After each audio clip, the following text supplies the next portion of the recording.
Я вас всех приветствую. Находимся мы на пляже Дельфинос, так называемом, потому что здесь плавают дельфины. И мы сегодня купались и действительно наблюдали дельфинов. Ближе их я видел в своей жизни только в одном месте, Indian Rocks Beach в Ларго. В общем, друзья, где мы находимся? Это Атлантический океан между Наталом и Жао-Песо. Вот, если я правильно произнес этот город, второй город, вот между ними существует такое местечко под названием Пипа. И мы здесь отдыхаем. Это такая деревня, достаточно туристическая, с красивейшими пляжами. Самое интересное, что Пипа — это псевдоним, который происходит от названия одного из пляжей Пипа Бич. Пипа переводится с португальского как кайт или воздушный змей. Соответственно, на этом самом Пипа Бич было и есть очень популярно кайтсерфить. Но официальное название места Тибау-ду-Сул. Да. Мы здесь уже прожили 3 месяца, то есть 6 июля будет 3 месяца. Уже выходил ролик с этого места, но я в своей группе в Telegram, когда выходил в эфир и спрашивал людей, какой бы контент они хотели увидеть, мне сказали, что, пожалуйста, снимай больше мест, где ты сейчас находишься. Вот специально для вас я снимаю. Кстати, если вы увеличите картинку, то вы увидите там дельфинов. Только что они выпрыгивали. Они здесь охотятся за рыбой, не боятся людей нисколечки. И я прям шел, и 2 дельфина выпрыгивали из воды. А так что очень круто в этом месте, что один живописный пляж переходит в другой живописный пляж, и если вы способны пройти, допустим, полчаса, вы посетите как минимум 4 разных пляжа с различными природными составляющими, с различными длинами волн и так далее. Вот. Хотелось бы рассказать немножко об этом месте, о красивейшем месте. Во-первых, людей здесь не так много, как может показаться. Это выходной у нас. Сегодня 30 июня. Это выходной, и вы видите, вроде как людей много, но на самом деле это немного. Если вы сравните там с пляжами Испании или еще где-то там Португалии, то понятно, что там люди друг у друга на головах сидят. Здесь немножко все по-другому. Здесь не так много людей, даже в выходные. Иногда в будние дни сразу после прилива на пляже дельфинов нет вообще никого. Соответственно, возможно пользоваться лежаками, зонтиками, каяками и так далее бесплатно. Все равно никто не следит. В общем, понятно, что здесь есть множество еще каких-то пляжей, до которых можно доехать на такси. Здесь развито такси. Ну, вы видите, да, там дельфины. Правда, не так это все близко, но все равно вот невооруженным взглядом их видно, плавники видны. И вы видите, что люди снимают дельфинов. Сейчас я попробую приблизить и вам показать. Мы недавно сравнивали с Гавайями и пришли к выводу, что одно из основных отличий, ну, помимо географического, ценового и так далее, что на Гавайях, чтобы попасть из одного пляжа в другой, ехать обязательно. Здесь же вот штук 5 основных пляжей ты обойдешь пешком. Ну, в общем, красота. Температура практически здесь всегда одинаковая. Единственное, что у них сейчас здесь зима, официальная зима, и чуть попрохладней, и чаще идут дожди. И когда идут дожди, то совсем вечером становится совсем прекрасно, совсем прохладно, очень-очень классно. То есть, ну и, соответственно, поднимается влажность. А влажность в этом месте, она просто запредельная. То есть, если у вас вещи, то вы можете столкнуться с плесенью. Даже когда вещи висят у вас в шкафу дома. Это такое очень мощное природное место. А уж если у вас дом и вы в нем не живете, то либо как-то нужно все оставлять на проветривание и как бы добрую волю окружающих людей, чтобы они туда не залезли, либо плесень вы обнаружите дома. Смотрите, какая красота, мы как раз под закат идем. Ну и хотелось бы сказать об энергетике этого места. Это место очень-очень сильное, это место силы, стопроцентное место силы. И оно работает по определенному моменту. То есть те искажения, проблемы, которые у вас существуют, они буквально будут выходить на передний план. Вы будете с этим сталкиваться в любом случае. И это место, оно в чем-то похоже на Бордо.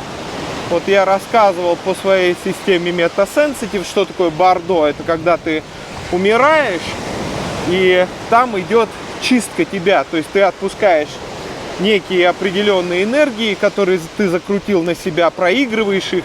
И в Бордо тебе становятся понятны очень многие моменты из твоей жизни, что происходило, почему происходило и так далее. То есть и те люди, которые приходят с искажениями, для них это, конечно, ад Бордо является, а те, у которых нет таких искажений, наоборот, что-то позитивное, что-то хорошее, то для таких людей это рай.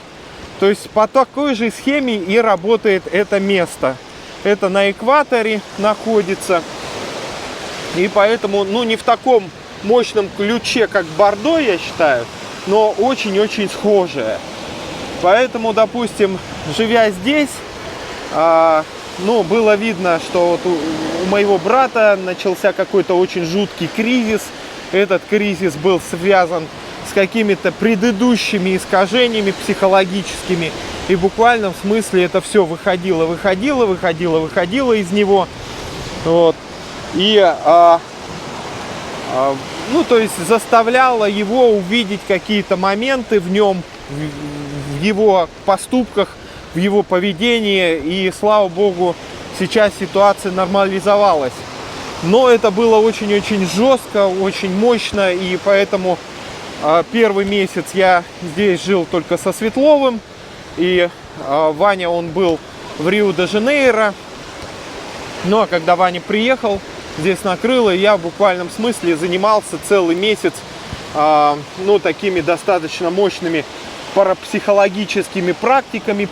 И как психолог выступал, и как парапсихолог выступал, и выступал как со стороны мага, потому что включался в какие-то практики определенные. Потому что доходило до того, что такой низкий вибрационный уровень был, очень низкий у моего брата, что с ним уже стали разговаривать паразиты. Просто. Но об этом я говорил, я не хочу вас пугать, но вы должны понимать, что существуют вот такие места силы. Они существуют, и из вас это будет выходить как грязь, как искажение, как какие-то моменты. Со своей же стороны хочу сказать, что с чем я столкнулся. Ну, прежде всего, вдруг оказалось, что я не могу пить алкоголь. Я пытался здесь как-то выпивать, но все было настолько тяжело и трудно. То есть, и я в буквальном смысле 3 месяца уже ничего не пью. Вот. Не выпиваю. То есть, ну, можно, конечно, выпить, но последний раз, когда я выпил, было очень-очень плохо. То есть я не злоупотреблял алкоголем, но вот так вот, чтобы вечером сесть, выпить и так далее, это было нормально для меня. Но здесь как-то все вот прекратилось, в общем, как будто бы это место, оно запретило, все, сказала, все, с алкоголем завязывай. И здесь я в буквальном смысле не выпивал 3 месяца. Ну, то есть пробовал периодически там коктейль в ресторане или еще что-то. Это первое, с чем я столкнулся. У меня такого не было. Посмотрите, какая красота. Вот он, холм такой, утес вернее. Второй момент, который произошел со мной, Посмотрите на этот чудесный закат.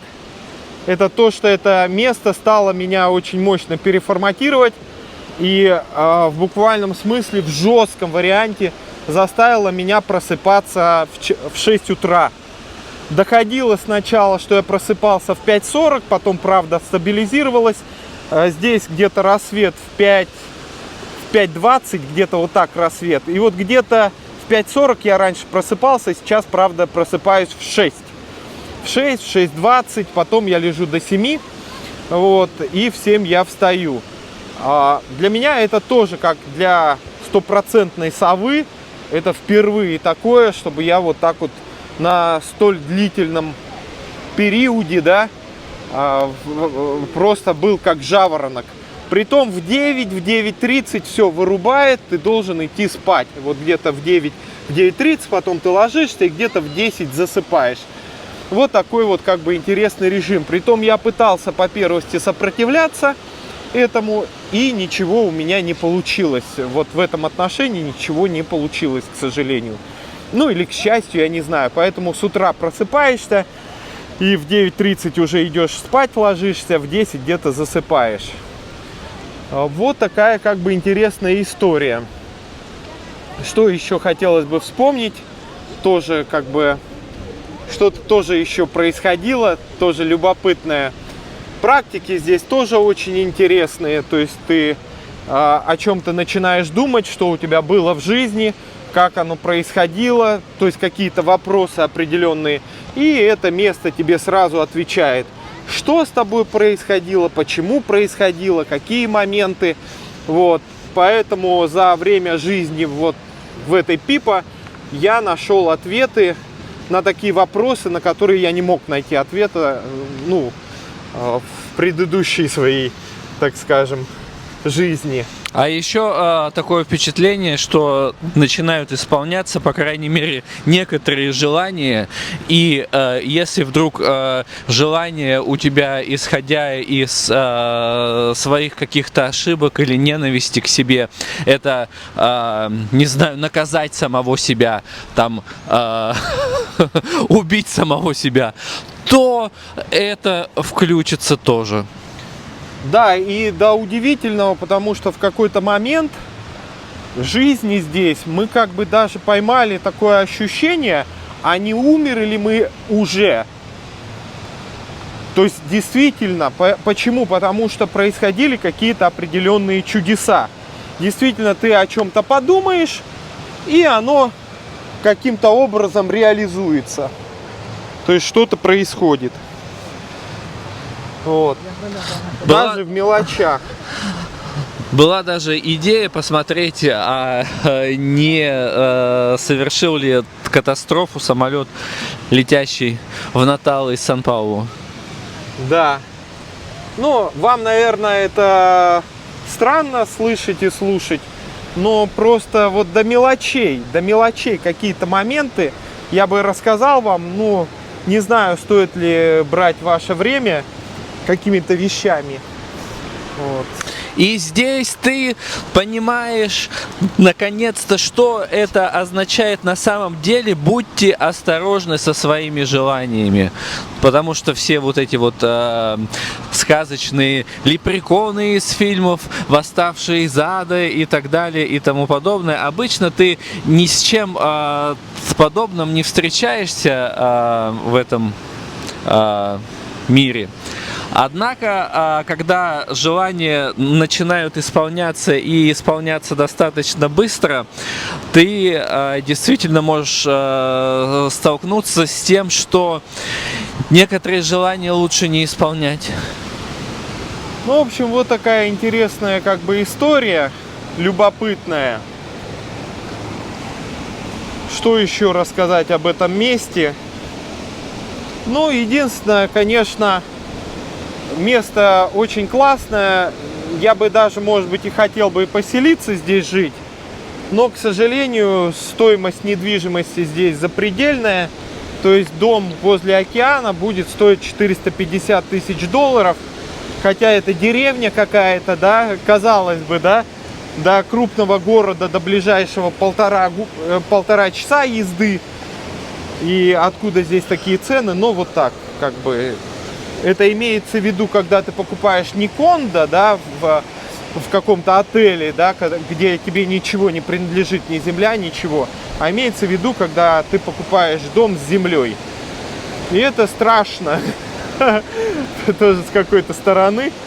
Свою покупательную способность. Вот это один из минусов, что здесь очень дорогая недвижимость. Хотя амортизация просто бешеная. То есть, если вы покупаете, то там постоянно нужно будет этот дом содержать и за ним ухаживать. То есть, не получится, что вы закрыли и полетели куда-то.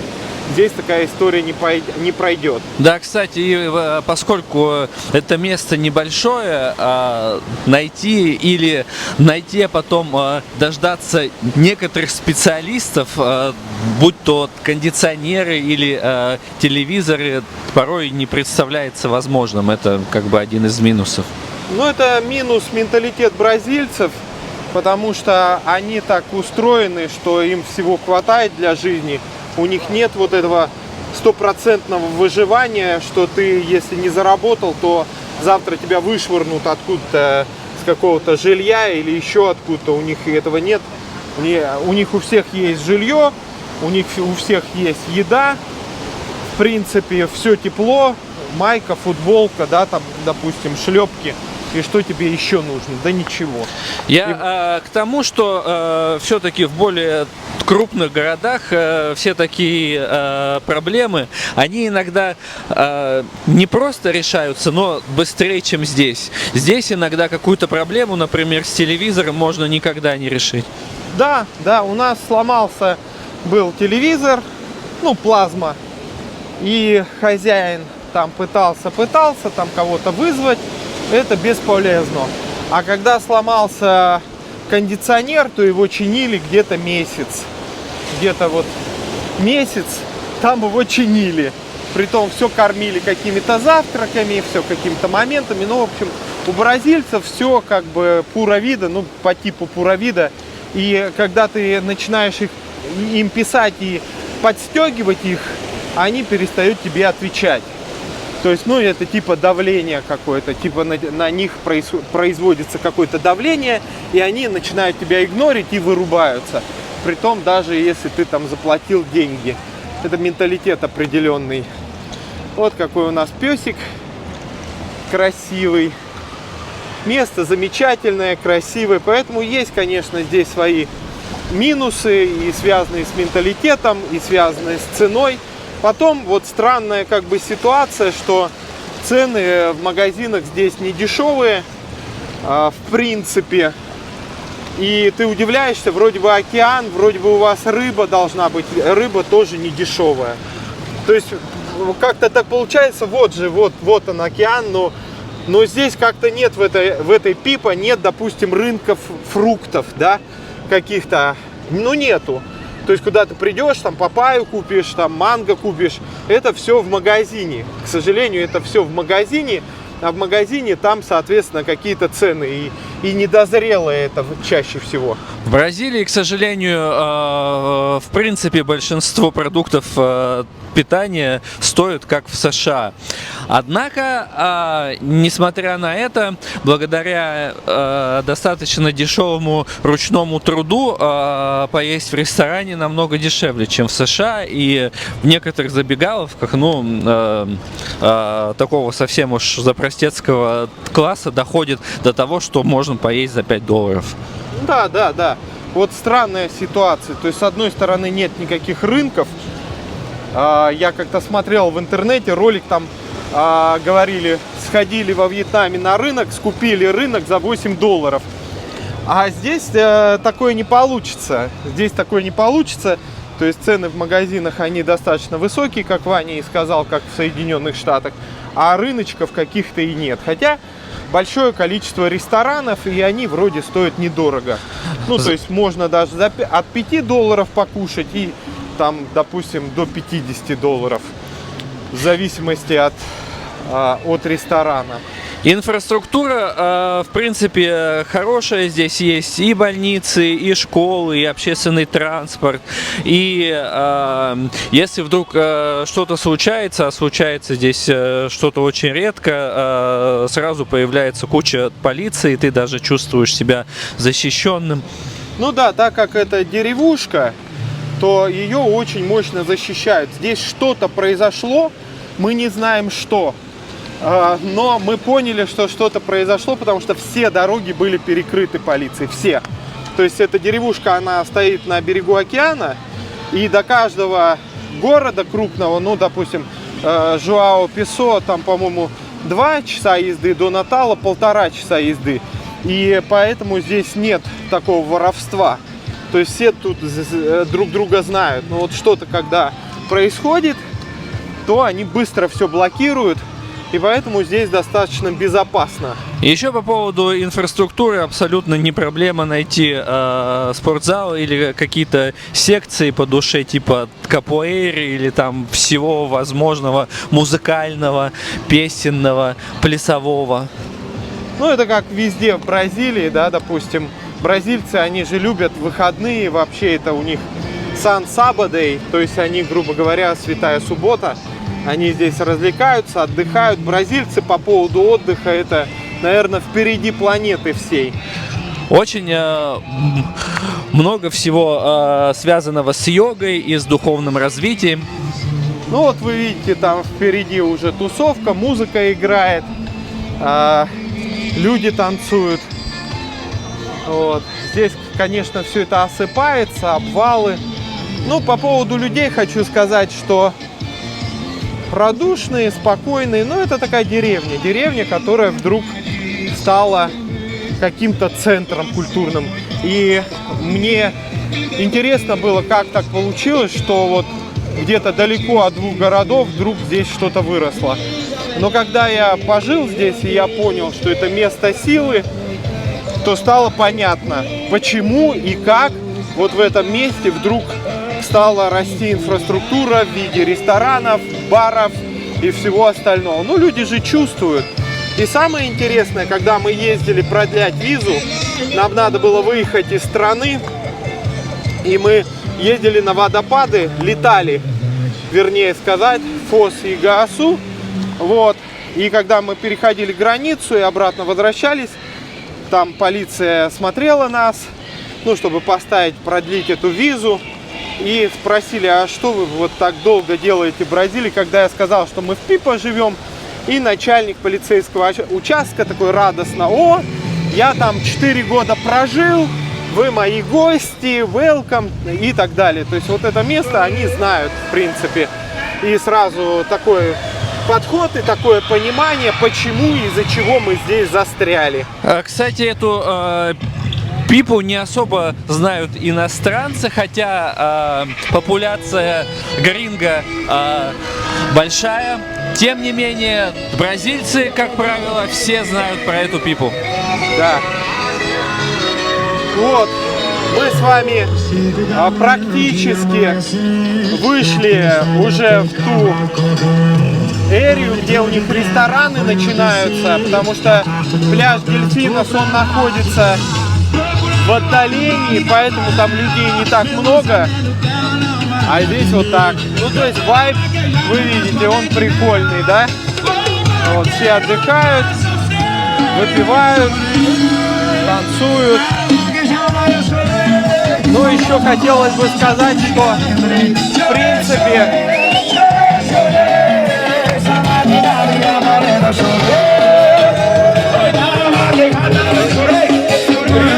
бразильцы, они не как мексиканцы, нужно понимать. То есть они различаются. Мы много провели времени в Мексике, и я хочу сказать, что бразильцы, они другие. То есть все-таки это другой у них какой-то отдых, нежели у мексиканцев.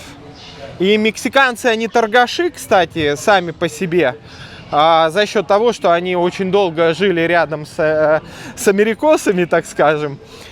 А бразильцы, они не торговцы. Они вообще никак не торговцы, и в этом отличие.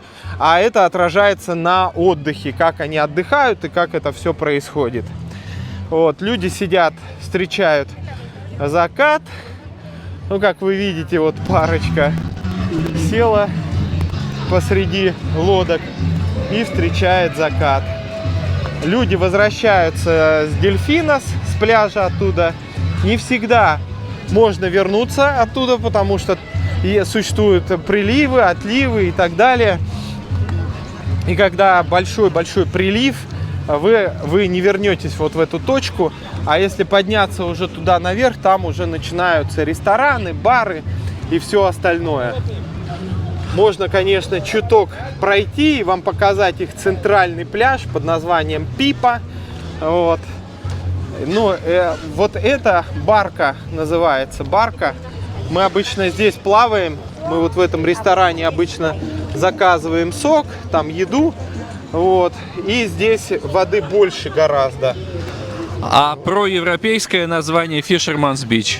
Да, Fisherman Beach, да. И давайте немножко пройдемся, чтобы посмотреть пляжную эту всю историю. Сейчас отлив, как вы видите, отлив. И достаточно мощный отлив. Сейчас мы с вами прогуляемся туда. В интернете, кстати, есть расписание приливов, отливов, которые очень удобно смотреть, планируя свой маршрут.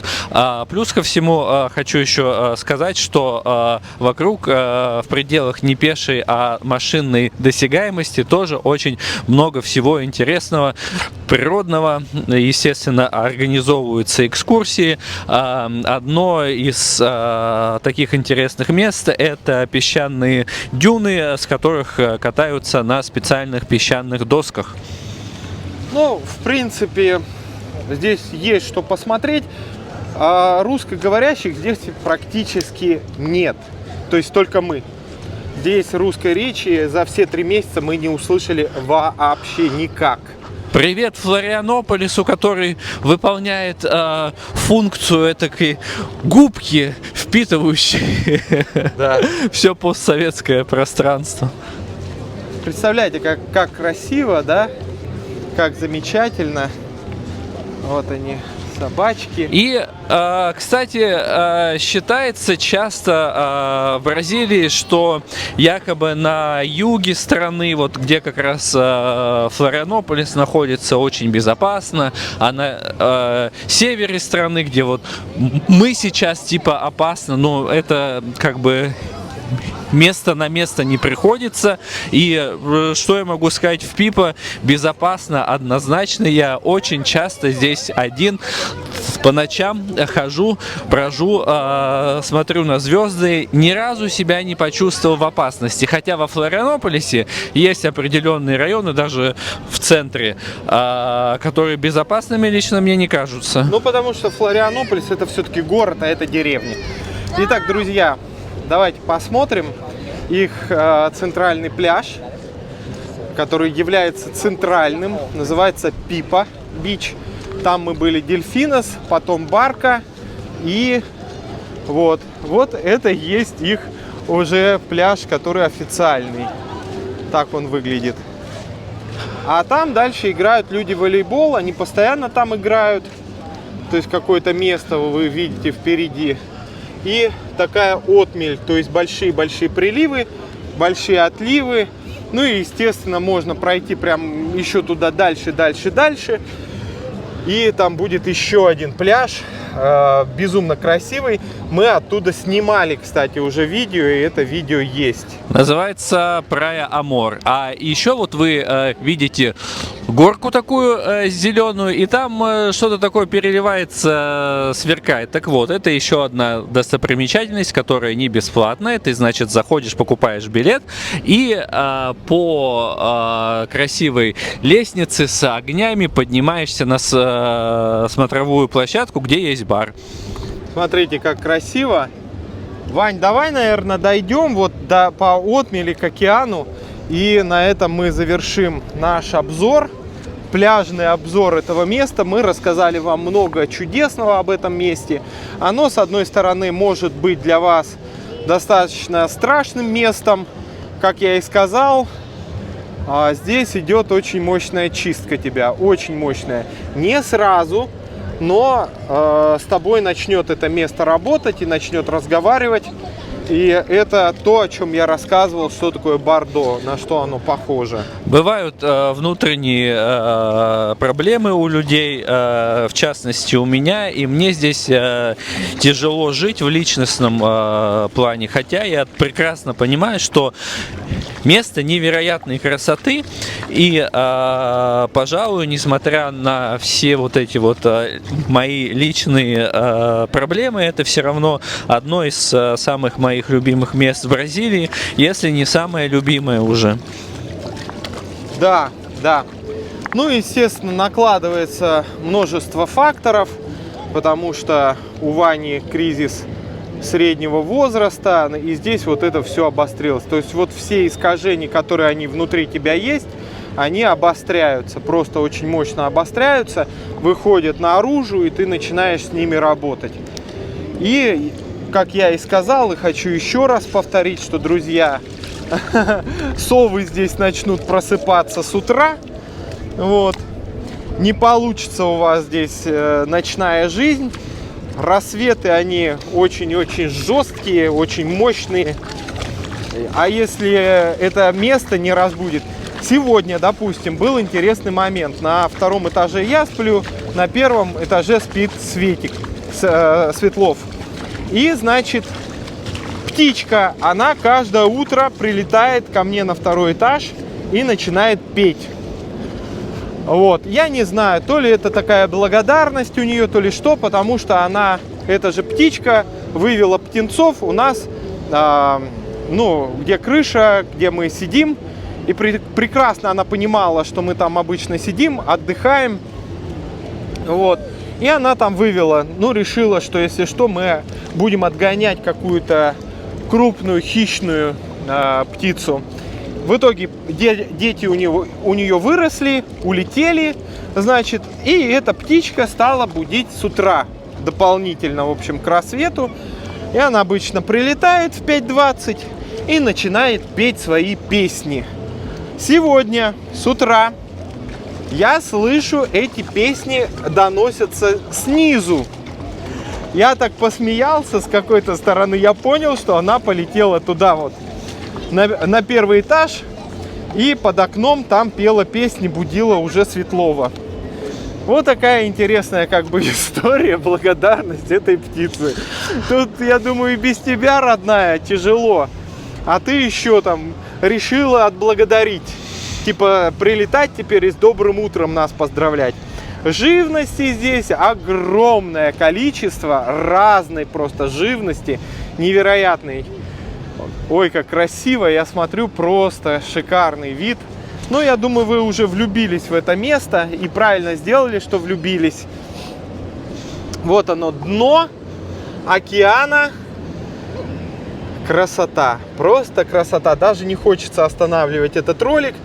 Надеюсь, вы напишите свои комментарии, надеюсь, вы поддержите своими лайками, а у кого есть возможность, и донатом. Обычно вот такие ролики по travel-блогингу, они никаким образом не монетизируются в большинстве своем.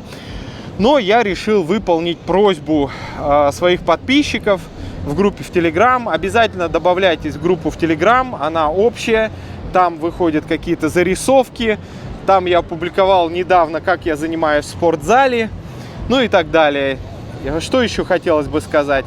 Не забывайте, что в большинстве своем я провожу стримы. В месяц выходит где-то 11-12 стримов. Каждый стрим по 2 часа. Очень это все интересно. Зайдите во вкладку трансляции. Вы увидите в спонсорском доступе, там есть материал. И есть материал в общем доступе. Пожалуйста, смотрите и попадайте. Если вы добавитесь в группу в Telegram, в общую, то там я еще делаю оповещение, когда выхожу в эфир. Ну, перед тем, как выйти, соответственно, в эфир. И поэтому я там отвечаю на вопросы во время стримов.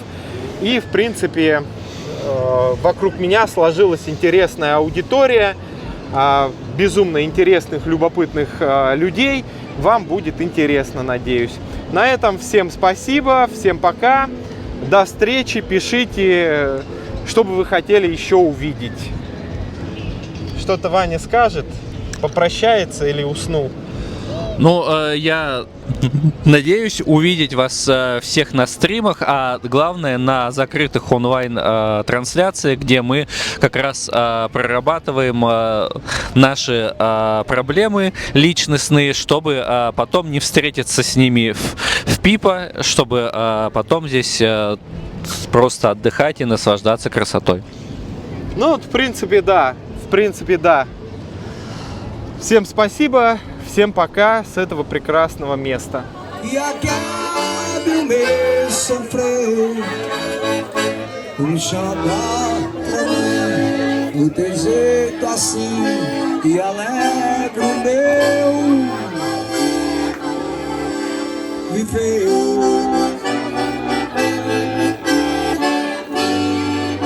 Certo, eu sou o Guardião, diretamente do Abacate, casa do Mafal Mochico. Ele chora assim, que falta eu sinto de um bem, que falta me faz um